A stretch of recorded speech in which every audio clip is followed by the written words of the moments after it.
हर खबर पर होगी आपकी पकड़। डाउनलोड कीजिए एबीपी लाइव ऐप। ब्रेक के बाद स्वागत है आपका। आप देख रहे हैं एबीपी न्यूज। हॉटस्पॉट्स जो है भारत के, उनसे लगातार हम आपको रिपोर्टिंग दिखा रहे हैं, लेकिन इस समय एक बड़ी खबर आ रही है। निजामुद्दीन तबलीगी मरकज के प्रमुख मौलाना साद से जुड़ा हुआ ये बड़ा खुलासा। बयानों के आधार पर यह पता चला है कि तबलीगी जमात के खातों का हिसाब किताब मौलाना साद के 3 बेटे और एक भांजा ही रखता था। बड़ी खबर इस समय की, जमात में नगद और बाहर से पैसा आता था। ओम प्रकाश तिवारी मेरे सहयोगी मुझसे जुड़ रहे हैं ज्यादा जानकारी लिए हुए।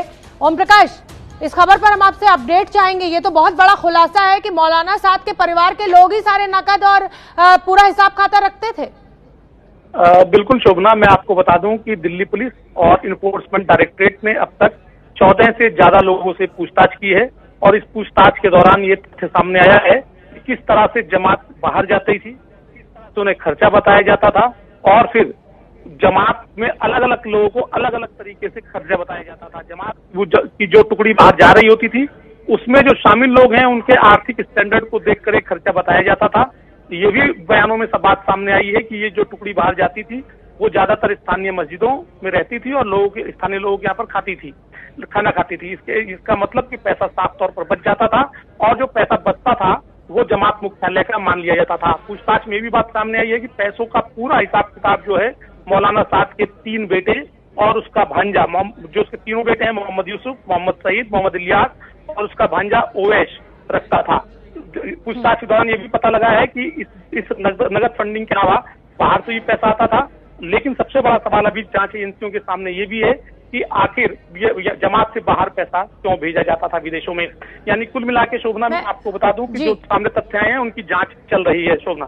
हाँ ओम प्रकाश, आपसे एक जानकारी और मैं चाहूंगी, क्योंकि मरकज में बहुत सारे ऐसे सदस्य थे जो विदेशों से यहाँ पर आते थे या यहाँ से विदेश जाते थे। तो ईडी अगर ये कह रही है कि विदेशों से पैसा आता था तो जाहिर सी बात है कि अगर कोई विदेशी जमाती है तो वो मरकज में पैसा आएगा। क्या इस पक्ष को लेकर कोई जानकारी आपके पास?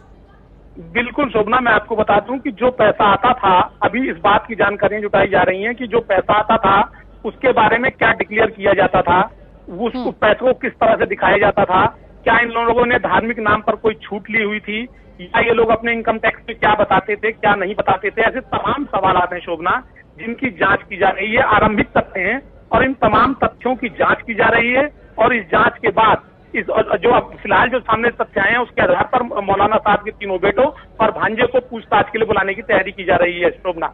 बहुत बहुत धन्यवाद ओम प्रकाश, बहुत बड़ी जानकारी आपने दी। तो मौलाना साद का जो भी वही खाता था उसको मौलाना साद के 3 बेटे और एक भांजा संभालते थे। क्यों है एबीपी लाइव न्यूज लवर्स का फेवरेट? वर्क डेडलाइंस में भी stay updated always. So smart कि ये करे सिर्फ ब्लू टिक वाली न्यूज पिक। जस्ट लाइक घर जैसा कंफर्ट है बेस्ट, वैसे ही अपनी लैंग्वेज में न्यूज की फील है lit. Any time food delivery के टाइम पर मिलिए अपने फेवरेट एंकर से किसी भी टाइम। एबीपी लाइव ऐप के साथ रहो सबसे आगे। Download now.